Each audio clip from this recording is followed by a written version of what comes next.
Good morning. My name is Andrea Montgomery Di Marco, and my family and I attend St. Hildegard's Sanctuary, where we get to bathe weekly in a contemplative arts-based service.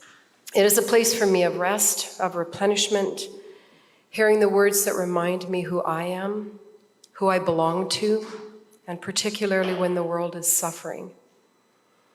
Today begins the annual Stewardship campaign, and I'd like to talk just a little bit about living from abundance. We give not only to our churches, but our communities, to charities doing amazing work in our world, to those who feed, clothe, and protect our broken birds, those among us who need a soft landing, a place to rest, a place to be safe. We give because we have received. We give because we've been loved and supported, and it's our greatest desire that this abundance be shared. We give because we are aware of the benevolent creator and universe that blankets us, that feeds us, holds us, loves us. We give because we know this abundance is the nature of God.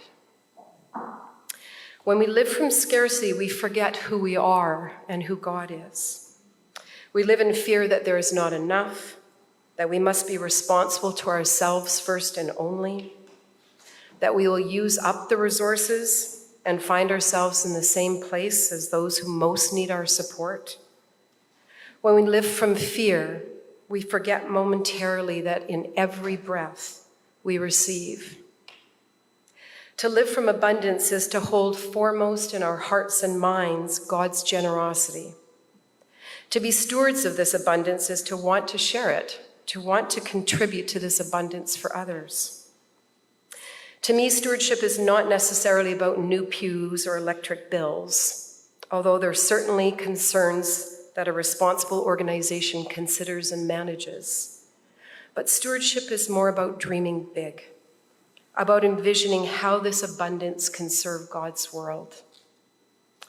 Some of you may know that I have the privilege of working with a national charity and foundation that holds central to its mission that firstly, we are all in this together, and secondly, that we are each asked to bring what we can. There are so many moments in Jesus' ministry and parables that model this for us. The obvious, feeding the 5,000 from the 5 fish and loaves. The prodigal son cooking that best calf when the lost one returns. The Good Samaritan, Lazarus, and the rich man.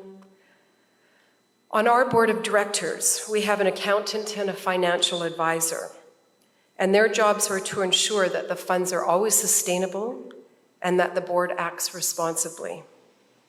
Both jobs are incredibly important and integral to the future of the foundation. And because these two do their jobs so well, we never turn anyone away. The families who are living in exile need hope. For some of them, the wait will be very long, but we make that decision from abundance. Generous and gracious communities like this one offer furniture, bedding, towels, food supplies, and help us by securing spaces with the diocesan refugee unit that allows us to bring additional families to safety. We cannot offer hope or a soft landing when they arrive if we're living from fear.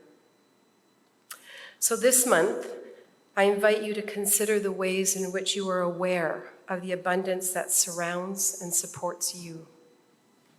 Thank you so much.